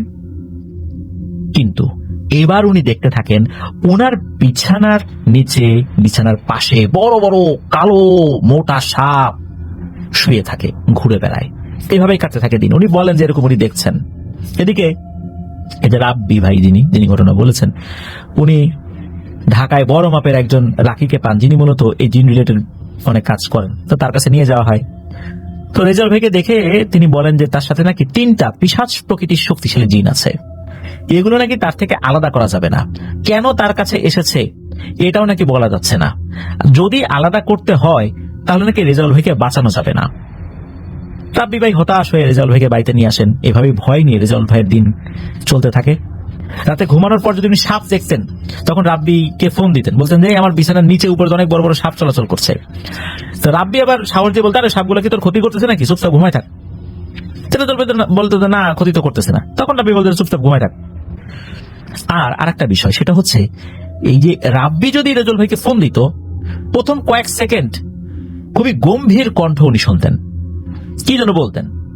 প্রথম দিকে রাব্বি এটা ধরতে পারে নাই, তো পরে বুঝতে পেরেছে যে আসলে কি এটা রেজাউল ভাই কথা বলছে। যেই কথাগুলো বলেছে ওই অল্প কয়েক সেকেন্ডে, এটা পরবর্তীতে রেজাউল ভাই যখন ওনার কণ্ঠটা স্বাভাবিক বলে মনে হতো তখন তাকে জিজ্ঞেস করলে বুঝতে, কই না তো আমি এরকম কথা আমি এখন বলি নাই। তো এভাবেই কাটতে থাকে দিন। এরপর রেজাউল ভাই আস্তে আস্তে মানসিক ভারসাম্য হারাতে থাকেন। বর্তমানে রেজাউল ভাই পুরো দস্তুর একজন মানসিক ভারসাম্যহীন মানুষ, অর্থাৎ পাগল। বাড়িতে তাকে এখন শেকল দিয়ে মাঝে মাঝে বেঁধে রাখতে হয়, একদম উন্মাদ হয়ে গেছেন। প্রিয় লিসেনার্স, এই ঘটনায় রেজাউল ভাইয়ের অপরাধ কি, এটা কি আপনারা বলতে পারবেন? না, আপনারা বলতে পারবেন না, আমিও পারবো না। কেননা উনি দিনের বেলা আসছেন একটা জায়গা থেকে, তার ফুপু বাড়ি থেকে, পিঠা খেয়েছেন, পানি খেয়েছেন, আরো খাবার খেয়েছেন, আসছেন। ওই পথ দিয়ে আসার সময় রেজাউল ভাই কি করেছেন এমন তো কোনো কিছু জানা যায় না। কোনো কবিরাজও বলতে পারে না যে কি কারণে তার পিছনে লেগেছে। প্রথমে একটা বৃদ্ধ জিন লেগেছে, এরপর নাকি 3টা পিশাচ লেগেছে, আবার তার ভাই শহীদের সাথে সমস্যা, কেন এমনটা হয়েছে এটা বলতে পারে নাই কেউ। আর বিনা অপরাধেই রেজাউল ভাই একজন মানসিক ভারসাম্যহীন মানুষ হিসাবে খুবই কষ্টে দিনানিপাত করছেন। উনি একজন স্বাভাবিক মানুষ ছিলেন, দিব্যি স্বাভাবিক মানুষ, বিয়ে করেছেন, তার সংসার হয়েছিল। কেন এমনটা হলো? মানুষের ভাগ্য কিভাবে পরিবর্তন হয়ে যায়, মুহূর্তের মধ্যেই পরিবর্তন হয়ে যায়। রেজাউল ভাইয়ের মতো মানুষ, উনি কোনো ধরনের কোনো ভুল ত্রুটি বা অপরাধ ছাড়াই এরকম জীবন ওনাকে মেনে নিতে হয়েছে। উনি এখন মানসিক ভারসাম্যহীন, এখন তার কিছু বলতে পারেন না। যখন বলতে পারতেন, ওনার সাথে ঘটে যাওয়া ঘটনাগুলো সবাইকে উনি বলতেন। উনি যেহেতু এখনো বেঁচে আছেন, আমরা দোয়া করি আল্লাহ তাআলা রেজাউল ভাইকে পরিপূর্ণভাবে সুস্থতা দান করুন, আর এই প্রভাব থেকেও আল্লাহ তাআলা তাকে মুক্তি দিন। শহীদ ভাইয়ের জন্য দোয়া করি, ওনার মধ্যে যেহেতু এখনো কিছু সমস্যা রয়ে গেছে, আল্লাহ তাআলা তাকেও ভালো করুন। ধন্যবাদ জানাচ্ছি আশিক মন্ডল ভাইকে আপনার পাঠানো এই ঘটনার জন্য। প্রিয় লিসেনার্স, এবারে যার পাঠানো ঘটনা আপনাদের সাথে শেয়ার করব, তিনি এর আগে অনেকগুলো ঘটনা পাঠিয়েছেন, এখনো পাঠিয়ে যাচ্ছেন। তিনি হচ্ছেন তাহমিদ। ওনার বাড়ি বাগেরহাট জেলার মোরেলগঞ্জ উপজেলার তেলিগাতি ইউনিয়নের তেলিগাতি গ্রামে। আমাদের 156 নম্বর এপিসোডে এবার ওনার এই ঘটনাটি আপনাদের সাথে শেয়ার করব। ওনার কিন্তু একটি ঘটনা যেটা হরর নাইট এপিসোডের 50তম আয়োজন আমরা প্রচার করেছিলাম, সেই ঘটনার শিরোনাম ছিল সাতমণি। আর ওই ঘটনার মধ্যে এক শ্রেণীর জিনের নাম আমরা বলেছিলাম, সেটি হচ্ছে গুইয়া দেদ্দা জিন। এগুলো নাকি মাটির নিচের জিন। ওই ঘটনাটা যারা শুনেছেন তারা তো বুঝতে পারবেন, আর যারা শোনেননি তারা হরর নাইট এপিসোডের 50তম আয়োজন যেটা আমাদের ছিল সেখান থেকে তাহমিদের ওই ঘটনাটি শুনে আসতে পারেন, তাহলে বুঝতে পারবেন। তো ওই সাতমণি ঘটনা যারা শুনেছেন তাদের নিশ্চয়ই মনে আছে যে আব্দুস সামাদ চাচা উনি স্বপ্নে দেখেছিলেন 7টি মুনি মাটি ফেরে একদিক দিয়ে বেরিয়ে যাচ্ছে। পরে দেখা যায় সেই জায়গাটা অনেকটা নিচু হয়ে গেছে, তো স্বপ্নে দেখা সেই জায়গাটাতে মুনিটা দেবে গিয়েছিল। ঠিক সেই জায়গাতেই গুইয়া দেদ্দা নামক জিনের আগমন হয়। মূলত ওই ঘটনার আরো কিছু বছর পর ঘরের স্থানটা পরিবর্তন করা হয়, কিন্তু যেই জায়গাটাতে আব্দুস সামাদ চাচা মুনিগুলো মাটির নিচ থেকে চলে যেতে দেখেছিলেন সেই জায়গাতে ছোট্ট একটা ব্যারের মতো বা একটা গর্তের মতো হয়েছিল, কুয়া টাইপের জায়গা আর কি। তো ওই ঘটনার পরে ওই জায়গাটা মনে হয় আরেকটু বড় হয়ে গিয়েছে। তারপর সেটা ভরাট করার জন্য অনেক চেষ্টা করা হয়। যতই মাটি দেয়া হতো দেখা যেত সেই জায়গাটা আবার নিচু হয়ে গেছে। শুধু তাই না, সেই জায়গায় যখন পানি জমতো তখন দেখা যেত অনেক বুড়বুড়ি উঠত। আর এই বুড়বুড়ি ওঠার যে আওয়াজটা, এটা এত জোরে হতো যেটা অসম্ভব বলা চলে। অনেক চেষ্টার পরেও সেই জায়গাটা পুরোপুরি ভরাট করা যায়নি কখনো। অনেকবার চেষ্টার পর হাল ছেড়ে দেওয়া ছাড়া আর কোনো উপায় ছিল না। এই গুইয়া দেদ্দা জিন মূলত একটা সীমানা দিয়ে মাটির নিচ দিয়ে চলাচল করত।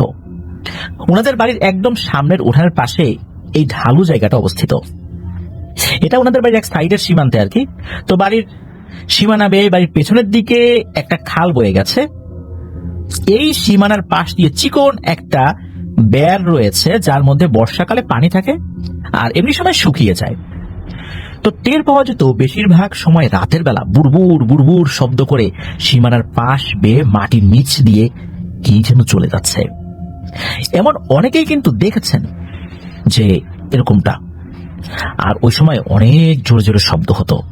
সবচেয়ে অবাক করা ব্যাপার হচ্ছে ওনাদের বাড়ির পেছনে একটা পুকুর রয়েছে। এই পুকুর নিয়ে মনে করা হয় এই পুকুরে গুইয়া দেদ্দা জিনের মারাত্মক প্রভাব রয়েছে। এর কারণ হলো এই পুকুরের পানি অন্য সব পুকুরের পানির চেয়ে অনেক বেশি ঠান্ডা। তবে এটা মূলত বিষয় নয়, আসল বিষয় হলো পুকুরটা তেমন বড় না, তবুও এই পুকুরে প্রতি বছর ওনারা অনেক মাছ ছাড়েন চাষ করার জন্য।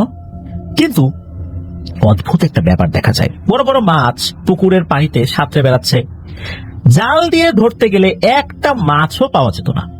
দেখা যায় আধা কেজি 1 কেজি পর্যন্ত বড় বড় তেলাপিয়া মাছ সহ আরো অনেক প্রকার মাছ পুকুরের পানিতে সাঁতরে বেড়াচ্ছে।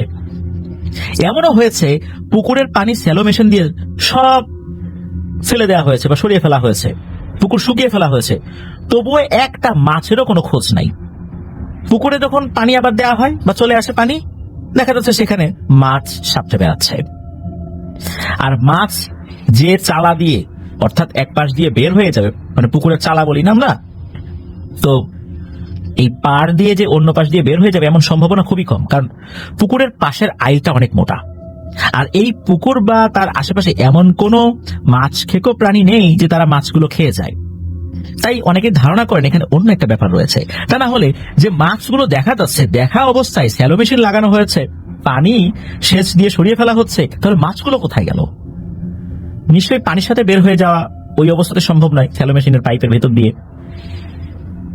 আর পানিগুলো তো অন্য এমন একটা জায়গায় পড়ছে, সেখানে যদি মাছ বের হয়েও যায় তাহলে তো সেখানে লাফালাফি করবে। আর পানি যেই পাইপ দিয়ে ঢোকে তার বাইরে একটা লোহার ছাকনি লাগানো হয়েছিল যাতে করে মাছ ঢুকতে না পারে, তবুও কোনো মাছ পাওয়া যায় নাই। তাহলে মাছগুলো কোথায় গিয়ে লুকায়, কোথায় চলে যায়, যা আজও এক রহস্য। এই মাছ হারিয়ে যাওয়ার ব্যাপারটা কিন্তু এখনো চলমান রয়েছে। আর অনেক আগে থেকেই তো ওই বাড়িতে কিছু সমস্যা রয়েছে বলে জানা যায়। তাই ধারণা করা হয় মাছ হারিয়ে যাওয়ার পেছনে ওই গুইয়াদের রহস্যময় ব্যাপারটা রয়েছে। এটা একটা ধারণা মাত্র, তবে এই ধারণা কিন্তু একদম ফেলে দেওয়ার মতো নয়। যে জায়গাটাতে গুইয়াদের জিনের উৎপত্তি, সেই জায়গাটা এখনো পুরোপুরি ভরাট করা যায় নাই। ওরা নাকি এখনো চেষ্টা করে যাচ্ছেন, মাঝে মাঝে করেন আর কি, কিন্তু কাজ হয় না। এখনো গুইয়াদের জিন ওখানে আছে কিনা শিওর ভাবে এই তাহমিদ বলতে পারেন নাই। তবে তাহমিদের আম্মু বলেন এখনো নাকি বুড়বুড় আওয়াজ শোনা যায়। আর একটা বিষয় হলো, যে জায়গাটার কথা উল্লেখ করা হয়েছে যেখান দিয়ে গুইয়াদের জিন চলাচল করে, সেই পথ দিয়ে অনেক সময় অনেকে ঘোড়ার মতো কিছু একটা প্রাণী চলাচল করতে দেখেছে একাধিকবার। মাঝে মধ্যেই রাতের বেলা ঘোড়ার খুরের শব্দ শোনা যায়। ধারণা করা হয় এই মাটির নিচের জিন গুইয়াদের এরা মূলত মাছ খেকো জিন। এরা মাটির নিচে বসবাস করে, কখনো কারো সামনে আসতে চায় না। আর এর আগে উল্লেখ করা হয়েছে এরা নাকি মানুষের তেমন কোনো ক্ষতি করে না, কিন্তু যতটুকু জানা যায় এরা এই মাছ খেয়ে শেষ করে ফেলে। তো গুইয়াদের জিন সম্পর্কে অনেকেই জানতে চেয়েছিলেন ওই এলাকার মানুষদের ভাষ্য। তো এই জন্যই মূলত তাহমিদ গুইয়াদের জিন সম্পর্কে যতটুকু জেনেছেন মানুষের কাছ থেকে সেটা আমাদেরকে জানিয়েছেন, আর সেটা আপনাদের সাথে শেয়ার করলাম। তো এবার আসুন আর একটা ঘটনায় চাই। ওই তেলিগাতি গ্রামেই একজন চাচা রয়েছেন, মোহাম্মদ ফজলুল শেখ। তাকে ওনারা ফজু চাচা বলেই ডাকেন। তো একদিন হাঁটতে হাঁটতে ফজু চাচা এই তাহমিদের বাড়িতে আসছেন। তার হাতে ছিল একটা লাঠি। লাঠি ছাড়া হাঁটাচলা করা তার জন্য বেশ কষ্টের। তো উনি আসার পরে কিছু কথা হলো। তাহমিদ জিজ্ঞেস করছেন যে কি হয়েছে, আপনার লাঠি নিয়ে হাঁটছেন যে? কয়েকদিন আগে তো দেখলাম স্বাভাবিকভাবে হাঁটছিলেন, কোনো সমস্যা হয়েছে? তখন ফজু চাচা বলেন আর বলল না রে বাপু, সেই পুরনো ব্যথা আবার উঠছে। আর কয়েকদিন আগে আমার পা ভাঙছে, এখন তো হাঁটাচলা করা খুব কষ্ট। তখন তাহমিদ জিজ্ঞেস করছেন যে চাচা পুরনো ব্যথা মানে কি? তখন ওই ফজু চাচা বললেন আরে বাপুরে, ভূতে গাছ থেকে ফেলে দিয়েছিল সেই ব্যথা। তখন ফজু চাচার কাছে এই বিষয়টা জানতে চাইলে ফজু চাচা উনি বলেন যে বেশ অনেকদিন আগের কথা, প্রায় 25 বছর আগে, 2000 সালের দিকে হবে আর কি, বা 1999 সালের দিকে হবে। তখন উনি গ্রামে একটা মানুষের বাড়িতে কাজ করতেন। গ্রামটার নাম হচ্ছে হাজরাখালী গ্রাম। এটা মোরেলগঞ্জ উপজেলার মধ্যেই রয়েছে। তো সেই গ্রামে একটি বড় মাঠের পাশে অনেক বড় একটা কবরস্থান রয়েছে, যেটি পরিত্যক্ত অবস্থায় ছিল অনেকটা। এটা এতটাই ভয়ঙ্কর কবরস্থান যে মানুষ না পারতে দিনের বেলা তো সেখানে যায় না, আর রাতের বেলা তো প্রশ্নই নেই। উনি একদিন করে একটা কাজে ওই মাঠের দিকে গিয়েছিলেন। সময়টা ছিল তখন মধ্য দুপুর বা ভর দুপুর। তিনি ওখানে যাওয়ার পরপরই কেমন যেন ওনার শরীরের উপর নিয়ন্ত্রণ হারাতে থাকেন, নিজের শরীরের উপর নিজের কন্ট্রোল হারাতে থাকেন। কিন্তু তিনি সবকিছু অনুভব করতে পারছিলেন। তিনি দেখেন যে তিনি হেঁটে হেঁটে ওই গহীন কবরস্থানের ভেতর দিকে চলে যাচ্ছেন, কিন্তু কেন তিনি তা নিজেও নাকি জানেন না। ভেতরের দিকে যাওয়ার পরে সেখানে ছিল মধ্যম আকৃতির একটা পুকুর, তার পাশে একটা নারকেল গাছ। তিনি কিন্তু সবকিছু দেখতে পাচ্ছিলেন, কিন্তু নিজের শরীরের উপর তার কোনো কন্ট্রোল ছিল না। তিনি হঠাৎ সেই নারকেল গাছের কাছে যান এবং গাছে উঠতে শুরু করেন। তো চাচা বলেন যে উনি কিন্তু দেখছিলেন যে এটা মাঝারি রকমের লম্বা, ওই নারকেল গাছে কোনো নারকেলও নাই, তারপর উনি নারকেল গাছে উঠে যাচ্ছেন। তো চাচা গাছে উঠে পড়ছেন, এরপর ওনার তেমন কিছু আর মনে নাই। এরপর উনি যখন চোখ খুলেছেন দেখেন যে উনি যেই বাসায় কাজ করতেন সেই মালিকের বাড়িতে উনি শুয়ে আছেন। তো উনি যখন জ্ঞান পরিপূর্ণভাবে এসেছে, উনি তখন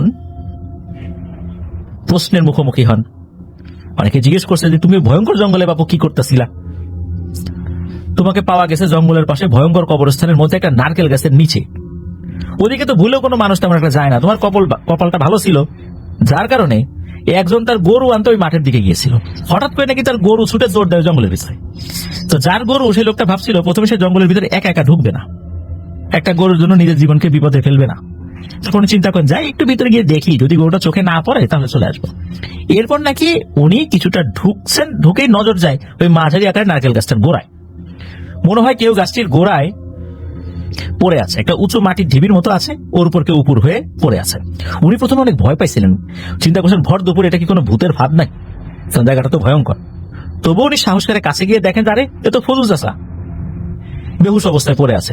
উনি চাচাকে কাঁধে তুলেছেন, তারপর নিয়ে আসছেন, আর গরুটাও ওই কাছাকাছি ছিল, দাঁড়িয়েছিল।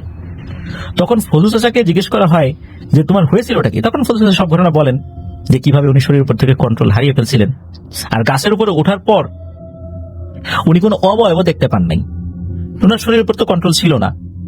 তবে এতটুকু মনে হচ্ছে কেউ মনে হচ্ছে ধাক্কা দিছে, এরপর কিছু মনে নেই।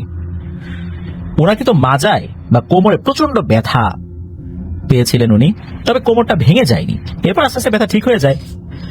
তবে উনি হুজুরের কাছে গিয়ে এই বিষয়ের কোনো কারণ জানতে চান নাই। এই ব্যথাটা এখনো রয়েছে, মাঝে মাঝেই এই ব্যথাটা বেড়ে যায়, তখন ওনার চলাফেরায় বেশ কষ্ট হয়। প্রিয় লিসেনার্স, এই ঘটনায় একটি ব্যাপার কিন্তু আছে, সেটা হচ্ছে আপনারা কি লক্ষ্য করেছেন এই যে গরুটা, এই গরুটা কেন ওই ভয়ঙ্কর জায়গার দিকে ছুটে গেল? ছুটে গিয়ে কেনই বা ওই নারকেল গাছের কাছে গিয়ে দাঁড়িয়ে গেল? আর গরুর সাথে যিনি ছিলেন উনি আবার ওই দিকটাতে গেলেন, যাওয়ার পর দেখলেন তার গরুটা নারকেল গাছের কাছে দাঁড়িয়ে আছে, আর ওইখানে এই যে ফজল চাচা পড়ে আছে। ফজল চাচাকে কাঁধে নিয়ে যখন উনি হাঁটা শুরু করলেন, গরুটাও কিন্তু তার সাথে সাথে হেঁটে চলে আসছে। তাহলে গরুটা কেনই বা ওখানে গিয়েছিল? কে তাকে নিয়ে গিয়েছিল?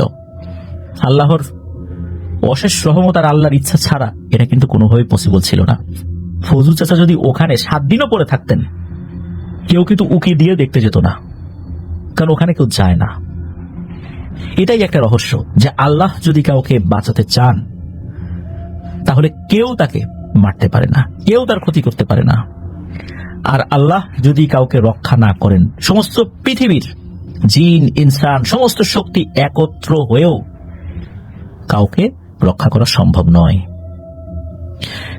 এটাই ছিল ঘটনা। ধন্যবাদ আহমেদকে গুইয়াদিদ্দা জিন সম্পর্কে বেশ কিছু তথ্য আমাদেরকে জানানোর জন্য, আর সেই ভয়ঙ্কর কবরস্থান সম্পর্কেও আমাদেরকে জানানোর জন্য। চলুন প্রিয় লিসেনার্স, আমরা চলে যাই আমাদের এবারের এপিসোডের পরবর্তী আরো একটি নতুন ঘটনা। প্রিয় লিসেনার্স, ঘটনাগুলো কেমন লাগছে তা কিন্তু জানিয়ে এই ভিডিওর কমেন্ট সেকশনে কমেন্ট করতে পারেন।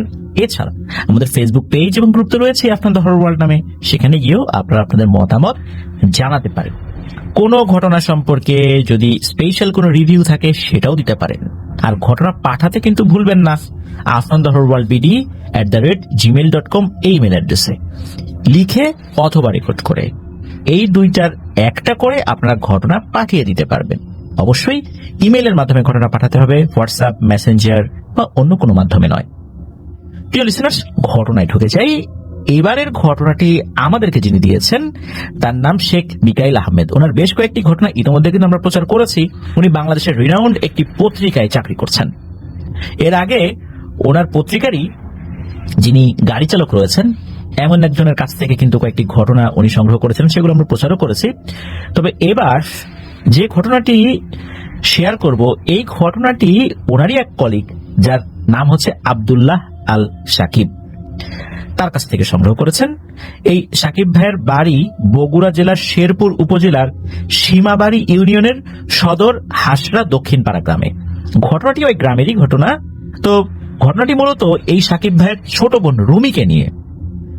মূল ঘটনাটা শুরু হয় 2000 সালের শুরু থেকে। ওনার ছোট বোনের বিয়ে হয় নাসিম নামে এক ভদ্রলোকের সাথে। তো বিয়ের 1 মাস পর বাড়িতে বেড়াতে আসছে। বাড়িতে বেড়াতে আসার পর এই রুমি আপু জেদ ধরেছে যে উনি ঘুরতে যাবেন। বাড়ির মুরব্বীরা বলছে যে নতুন বিয়ে হলে বেশ কিছুদিন এলোমেলো ভাবে ঘোরাফেরা করা উচিত নয়, এতে কিছু সমস্যা হতে পারে। এদিকে রুমি আপু উনি তো জেদ ধরে বসে আছেন যে যাবেনি। বাড়ির লোকজন বলছে যে এখন যাস না, পরে যাস, কিন্তু না, উনি যাবেনি। এখন গ্রামের ময় মুরব্বীরা তো অনেক কথাই বলেন, ম্যাক্সিমাম কুসংস্কার, এরকম চিন্তা করেই আসলে রুমি আপু তার হাজবেন্ডের সাথে বের হয়েছেন। তোমার হাজবেন্ডের বাইক ছিল, বাইক নিয়ে দুইজন বের হয়েছেন। তো ওনারা যখন বের হয়েছেন, আসরের আজান নামাজ হয়ে গেছে, মোটামুটি 15-20 মিনিট হবে, এইরকম সময় ওনারা বের হয়েছেন। তো ওনারা কিন্তু যেই পথ দিয়ে যাচ্ছিলেন, ওখানে একটা গ্রাম রয়েছে, গারোই নামক একটা গ্রাম। তো ওখানে একটা শ্মশান ঘাট রয়েছে, শ্মশান ঘাটের পাশে একটা বড় মাঠ আছে। তো পরিবেশটা সুন্দর, এই কারণে ওখানে কিছু ছবি তোলার জন্য 20-25 মিনিট অবস্থান করেছেন। অনেকগুলো ছবিও তুলেছেন হাজবেন্ড ওয়াইফ মিলে, আর আশেপাশে হাঁটাহাঁটি করেছেন। ঠিক মাগরিবের আজানের মিনিট 10 আগে সেখান থেকে চলে আসার জন্য ওনারা বাইকে উঠেছেন। তো বাইকে যাওয়ার উদ্দেশ্যে রওনা দিয়েছেন। মিনিট 5 পর হঠাৎ করে ওই বাইকে থাকা অবস্থাতেই এই রুমি আপুর শরীরটা মনে হলো একটু ঝাঁকুনি দিয়ে উঠলো, ওনার মাথা ঝিমঝিম করছে, কেমন যেন লাগছে। তো এটা অবশ্য ওনার হাজবেন্ড এই নাসিম ভাইকে বলেছেন। তখন হঠাৎ করে নাসিম ভাই খেয়াল করেন যে এই রুমি আপুর আচরণে পরিবর্তন হয়েছে। উনি তার হাজবেন্ডকে বলছেন, মানে রুমি আপু তার হাজবেন্ড নাসিম ভাইকে বলছেন যে খুব কর্কশ কণ্ঠে, হ্যাঁ নাসিম, বাইক থামা, আমার বাড়ি এখানে, আমি এখানেই থাকবো, শ্মশান ঘাটে যাব। এই কথা শোনার সাথে সাথে নাসিম ভাই তো ভয় পেয়েছেন, আরে কি বলে, কি মজা করতেছে না কি, মনে করছে যে হয়তো বা মজা করতেছে। তো এরকমটা প্রথম দিকে ভেবেছেন, কিন্তু পরে দেখলেন না, বাইক না থামালে বাইক থেকে লাফ দেবে এমন একটা অবস্থা। উনি অনেক কষ্টে কোনো মতে দোয়া দুরুদ পড়তে পড়তে বাসায় এসে পৌঁছেছেন। বাড়িতে পৌঁছানোর পর এই রুমি আপুকে দেখে সবাই সবকিছু স্বাভাবিকই মনে করেছেন। তো এক পর্যায়ে রাতের খাওয়া দাওয়া শেষ করেছেন সবাই। হঠাৎ করে এই রুমি আপুর শরীরে প্রচন্ড পরিমাণ জ্বর আসছে। প্রথম দিকে ওনারা সবাই ভেবেছিলেন যে হয়তো স্বাভাবিক কোনো জ্বর হতে পারে, তবে ধারণাটা ভুল ছিল। রাত যত গভীর হতে থাকে, রুমি আপুর অবস্থা আরো খারাপ হতে থাকে। এক পর্যায়ে প্রচন্ড রকমের খিঁচুনি শুরু হয়ে যায়। আর শুধু খিঁচুনি না, মনে হচ্ছে শরীরে এমন ঝাঁকুনি শুরু হচ্ছে, কেউ ওনাকে ধরে প্রচন্ড রকমের ঝাঁকাচ্ছে, এরকম একটা অবস্থা। আর এদিকে রুমি আপু বলতে থাকে যে তার সামনে ছায়ার মতো একটা অবয়ব, আলো কুচকুচে অবয়ব, চোখ দেখা যাচ্ছে, মনে হচ্ছে চোখের জায়গায় দুটো লাল আগুনের গোলা জ্বলজ্বল করছে। আর এটা নাকি এই রুমি আপুর চোখের সামনে ভাসতে ভাসতে ওনার দিকে একবার আসছে, পেছন দিকে যাচ্ছে, ডানে যাচ্ছে, বাঁয়ে যাচ্ছে, এমন একটা অবস্থা। তো উনি তো প্রচন্ড পরিমাণ ভয় পাচ্ছে, আর বলছে তোমরা সবাই আমার আশেপাশে থাকো, আমি খুব ভয় পাচ্ছি, আমি এরকম একটা জিনিস দেখতেছি, তোমরা সবাই আমার আশেপাশে থাকো। এরকম করে সারা রাত চলছে। ওই ছায়াটা নাকি একবার রুমি আপুর কাছে আসে, আবার দূরে চলে যায়। তো এভাবে চলতে চলতে সকাল হয়েছে, আর উনি এই ভয়ঙ্কর জিনিসটা দেখছেন আর চিৎকার করছেন, সবাইকে বলছেন। বাড়ির সবাই তো বুঝতে পেরেছেন যে এটা এখন আর কোনো স্বাভাবিক পর্যায়ে নাই। ওনাদের পাশের গ্রামে একজন কবিরাজ চাচা ছিলেন, আর এই চাচাটা সম্পর্কে ওনাদের দুঃসম্পর্ক আত্মীয় হয়। সকাল হলে সবাই মিলে রুমি আপুকে নিয়ে সেই কবিরাজ চাচার কাছে যাওয়া হয়, সব ঘটনা খুলে বলা হয়। তো চাচা যতগুলো কবিরাজি আমল জানতেন, তদবির জানতেন, সবকিছুই প্রয়োগ করেছেন। ঝাড়ফুঁক, পানি পড়া, তেল পড়া, এগুলো করেছেন। এরপর চাচা বলেন যে হ্যাঁ ইনশাল্লাহ এখন সব ঠিক হয়ে যাবে, কোনো সমস্যা হবে না, প্রাথমিকভাবে জিনটাকে তাড়াতে আমি পেরেছি আলহামদুলিল্লাহ।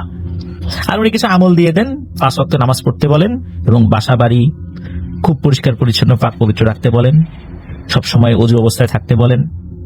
তো এই কিছু পরামর্শ কবিরাজ চাচা দিয়ে দেন। এরপর রুমি আপুকে সেখান থেকে বাসায় নিয়ে আসা হয়। সবাই চিন্তা করেছিলেন যে যাক, ঝামেলা চলে গেছে। এটা মনে করার পিছনে কারণও ছিল, কারণ ওই রাতটা একদম স্বাভাবিকভাবেই কেটেছে, পরের দিনটাও স্বাভাবিকভাবে কেটেছে। এভাবে 1-2 দিন চলে গেছে। কয়েকদিন যাওয়ার পর সন্ধ্যার দিকে এই সাকিব ভাইয়ের মা যখন রান্না করছিলেন, হঠাৎ করেই এই রুমি আপু তার মাকে ডাক দিয়েছে যে মা, আমি তেলে ভাজা ইলিশ মাছ খাবো। সাধারণত উনি কখনো এভাবে বলতেন না, মানে রুমি আপু এভাবে বলতেন না। তো তারপরেও যেহেতু বলছে, তখন ফ্রিজ থেকে ইলিশ মাছের যে কাটা টুকরোর প্যাকেট ছিল, ইলিশ মাছ আনার পর টুকরো টুকরো করে কয়েকটা করে প্যাকেটে রেখে দেওয়া হয়েছিল। তো উনি একটা প্যাকেট বের করে পানিতে ডুবিয়ে সেটা ছাড়িয়ে খুব সুন্দর করে তেলে ভেজে দিয়েছেন, কড়া করে ভেজে দিয়েছেন। মাছ ভাজা নিয়ে রুমি আপু জানালার পাশে খাটের উপর গিয়ে বসেছেন। উনি খুব মজা করে ইলিশ মাছ খাচ্ছেন। জানালার পাশে একটি বড় আম গাছ ছিল। আম গাছের একটি ডাল জানালা বরাবর অবস্থান করছে। আম গাছের পাশ দিয়ে একটি সরু রাস্তা চলে গিয়েছে, পাশে একটা বাগান আছে, ওই বাগানের দিকে। সেই রাস্তা দিয়ে কেউ আসা যাওয়া করলে ওই জানালা দিয়ে খুব সহজেই দেখা যায়। তো ওনার বোন ইলিশ মাছ ভাজা খাচ্ছে আর খাবারের থালা হাতে নিয়ে জানালা খুলে তাকিয়ে আছে ওই রাস্তার দিকে। কিছুক্ষণ পরই এই রুমি আপু উপলব্ধি করতে পারেন যে একটি কালো অবয়ব হেলে দুলে ওই জানালার পাশ দিয়ে হেঁটে আসে আর রুমি আপুর দিকে তাকিয়ে আছে। তো ওনার বোন অবাক হয়ে তাকিয়ে আছে যে কি এটা কি, কে আসছে। আসলে মূলত উনি এক মায়াজালে আবদ্ধ হয়ে গেছেন। উনি ওটার দিকে তাকিয়ে গেছেন, অথচ ওটার দিকে কিন্তু ভয় পাওয়ার কথা, কিন্তু না, উনি তাকিয়ে আছেন। কিছুক্ষণ পর রুমি আপুর ঘোর কাটে, উনি চমকে ওঠেন। আর তখন একটা ভয়ঙ্কর বিষয় উনি উপলব্ধি করেন, যে আম গাছের ডালটা জানালা বরাবর ছিল, সেই ডালের উপর ওনার চোখ পড়েছে। উনি দেখতে পান যে বড় দুটি অস্বাভাবিক রকমের জানালা বরাবর ঝুলে আছে। আমরা যেভাবে ডালের উপর ঝুলে বা বসে পা ঝুলাই, এক পা সামনে যায় আর এক পা পিছনে যায়, এইভাবে কেউ পা ঝুলাচ্ছে। আর এই পা দুটো স্বাভাবিক কোনো পা নয়, পা দুটো উল্টো দিকে ঘোরানো। উল্টো দিকে ঘোরানো উনি কিভাবে বুঝলেন? কারণ হচ্ছে উনি যখন গাছের উপর দিকে তাকিয়েছেন, দেখলেন এই পায়ের সাথে যে বডিটা, মানে যেই শরীরের অংশ এই দুইটা পা, বডিটা যেদিকে, পায়ের গোড়ালিটা তার উল্টো দিকে। আর এই বডিটা কালো কুচকুচে একটা অবয়বের মতো, এর চোখ দুটো লাল রক্তের মতো জল জল করছে। আর রুমি আপুর দিকেই বড় বড় চোখ করে তাকিয়ে আছে। আর তখন ওই অবয়বটা এক হাত লম্বা করে বাড়িয়ে দিয়ে রুমি আপুকে বলছে, কিরে, মাছ ভাজি আমাকে একটু দে, আমিও ইলিশ মাছ ভাজি খাবো। উনি যখন এটা শুনেছেন, কয়েক সেকেন্ডের জন্য বাকরুদ্ধ হয়ে যান। উনি কিন্তু ওই অবয়বটার দিকে তাকিয়ে আছেন। এরপর যখন একটু হুঁশ ফিরেছে, তখন প্রচন্ড জোরে একটা চিৎকার দিয়ে একদম ওনার মায়ের কাছে চলে গেছেন। ওনার মাকে সব ঘটনা খুলে বলেন। রুমি আপু তো প্রচন্ড ভয়ে থরথর করে কাঁদছেন। ওই রাত্রে সবাই মিলে রুমি আপুকে আবার পাহারা দেওয়ার মতো করে রাখেন, সকাল হওয়া অবধি। তবে ওই রাতে গুরুতর কোনো সমস্যা হয়নি। সকাল হওয়ার পর ওনারা রুমি আপুকে ভালো কোনো কবিরাজ দেখাবেন, এই উদ্দেশ্যেই ওনারা বেরিয়ে পড়েন। রাতে ওনারা পরামর্শ করেছিলেন যে সাধারণ কবিরাজি বিদ্যা দিয়ে রুমি আপুর এই সমস্যা দূর করা সম্ভব নয়। তো একজন পরিচিত কবিরাজ ছিলেন এই সাকিব ভাইয়ের ছোট ফুপুর, তার কাছে খবর পাঠানো হয়। উনি আসেন, অবশ্য সব ঘটনা খুলে বলা হয়। কবিরাজ শুনে বুঝতে পারেন এটা কোনো খারাপ জিনের প্রভাব। পরে কবিরাজ গোল বৃত্তের মাঝে রুমি আপুকে বসান, ওনার মতো করে চিকিৎসা শুরু করেছেন। তো চিকিৎসা করার মাধ্যমে সেই জিনটাকে বোতল বন্দি করতে সক্ষম হন। এখানে প্রিয় লিসেনার, সবচেয়ে একটা অদ্ভুত ব্যাপার রয়েছে, সেটা হলো যে এই যে সাকিব ভাই, উনি বলছেন যে একটি সাদা কাচের বোতলে নাকি জিনটাকে বন্দি করা হয়েছিল। তো ওনারা সকলেই দেখতে পাচ্ছিলেন যে ওই কাচের বোতলের মধ্যে কালচে রকমের কোনো কিছু একটা নড়াচড়া করছে। কবিরাজ একটা অদ্ভুত বর্ণনা দেন। কবিরাজ বলেন যে এই রুমি আপু এবং ওনার হাজবেন্ড নাসিম ভাই, ওনারা যখন বের হয়েছিলেন ঘুরতে, মূলত ওই সময়টা ছিল অমাবস্যার তিথি, মানে অমাবস্যার সময়টা শুরু হয়েছে। আমাদের রাত বলে অমাবস্যা মনে করি বিষয়টা এরকম না, কারণ অমাবস্যার সময়টা শুরু হয় আরো আগে থেকে। আর সন্ধ্যার একটু আগে মূলত ওনারা ওই শ্মশানের ওই দিকটাতে গিয়েছেন। আর ওখানে ওই অমাবস্যার রাত্রে অনেক জিন এসে রিচুয়াল করে। আর এই সন্ধ্যার পর রিচুয়ালের জন্যই অনেক জিন বিভিন্ন জায়গা থেকে এই শ্মশান ঘাটে উপস্থিত হচ্ছিল। সেই সময় এই রুমি আপু এবং ওনার হাজবেন্ড নাসিম ভাই ওখানে গিয়েছেন ছবি তোলার জন্য, ঘোরাঘুরি করতেছে, একবার এখান থেকে ওখানে যায়, ওখান থেকে ওখানে যায়। এই কারণে ওই জিনগুলো বিরক্ত বোধ করে, এক পর্যায়ে রাগান্বিত হয়, কি রে এরা এক জায়গায় দাঁড়ায় থাকে না, বারবার একবার এখানে একবার ওখানে যাচ্ছে। আর এই কারণেই মূলত একটা জিন খুব ক্ষিপ্ত হয়ে এই রুমি আপুর উপর ভর করে, রুমি আপুকে কষ্ট দেওয়া শুরু করে। পরে সেই জিনটাকে হাজির করা হয়। তো জিনটা তো যেতে চায় না, স্বাভাবিকভাবে যেতে চাবে না, ভয় ভীতি দেখানো হয়, যেতে চায় না। উল্টো আরো বলে যে সে নাকি আরো বড় ক্ষতি করবে রুমি আপুর। শেষ পর্যন্ত ওই জিনটাকে বন্দি করতে সক্ষম হন। তবে কবিরাজ বলেছিলেন জিনটা ওরকম শক্তিশালী না, ওরকম শক্তিশালী হলে এত সহজে বন্দি করা যেত না। তো এরপর আরো কিছু আমল দিয়ে দেয়। তবে সাকিব ভাই নাকি জানিয়েছেন যে কিছু কিছু সমস্যা এখনো রুমিয়াপুর সাথে রয়ে গেছে, আস্তে আস্তে স্বাভাবিক হচ্ছে আলহামদুলিল্লাহ, এখন অনেকটাই স্বাভাবিক, তবে কিছু রয়ে গেছে এখনো। সাকিব ভাই ওনার বোনের জন্য দোয়া চাইছে, আমরা দোয়া করি আল্লাহ তাআলা তাকে পরিপূর্ণ সুস্থতা দান করুন। এটাই ছিল ঘটনা। ধন্যবাদ জানাচ্ছি শেখ মিকাইল আহমেদ ভাইকে। শেখ মিকাইল আহমেদ ভাইয়ের বাড়ি কিন্তু মাগুরাতে। ওনার বেশ কয়েকটা ঘটনা ইতিমধ্যে আমরা প্রচার করেছি আলহামদুলিল্লাহ, উনি আরো ঘটনা পাঠাচ্ছেন আমাদেরকে। ঘটনাগুলো বেশ ভালো লাগছে, আগের যে ঘটনাগুলো পাঠিয়েছেন সেগুলো, এটাও ভালো লাগলো। প্রিয় লিসেনার্স, এই যে সময়টা অমাবস্যা পূর্ণিমার যে সময়গুলো, এই সময় কিন্তু এই ধরনের জায়গাগুলোতে আমাদের যাওয়া উচিত নয়।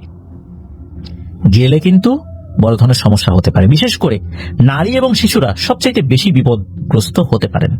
এই জন্য আমাদেরকে সতর্ক থাকতে হবে।